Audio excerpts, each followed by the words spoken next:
Premier souvenir.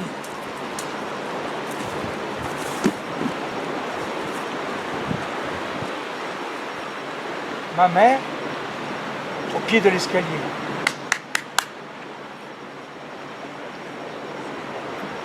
Les enfants, s'il vous plaît! Les enfants, écoutez-moi! Les enfants, vous m'entendez? Ils sont sourds, ils le font exprès. Je ne suis pas certain de l'existence du château. Mon enfance ne veut pas décider, et puis mon père ne nous en parle pas plus. Il semble qu'il nous ait tout dit ce jour-là, comme pour justifier ce dessin au fond de l'assiette, comme pour couper court à nos questions. C'est vrai, bon. Notre père ne nous parle jamais beaucoup, mais bon. Il ne me vient à l'esprit aucune question non plus. De fait, c'est son château.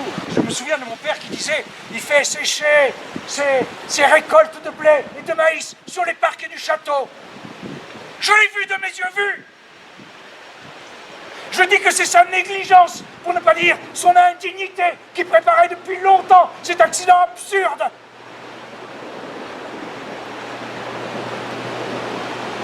À la fin de l'article, il est écrit « Une braise tombée d'une cuisinière serait à l'origine de l'incendie. » Du château Carmeil, il ne reste que les murs. Les enfants, s'il vous plaît, préparez-vous. On va aller se promener au bord de l'estuaire de la Gironde. Ah non! Oh non, mais pas l'estuaire! Allez, jeune garçon, débrouille-toi avec tes rêves. Allez, jeune garçon, va vers ton adolescence. Je sors le gonflable là de plage là que j'ai pour débarquer là et je commence à le gonfler là avec un petit gonfleur de plage, tu sais ces trucs là. Ça dure des heures. Je suis tout près de la berge, je vois rien, il n'y a que de la végétation, je me suis trompé d'endroit, merde. Tout ça pour rien là. Je suis devant la façade du château Carmeil. La façade de l'assiette.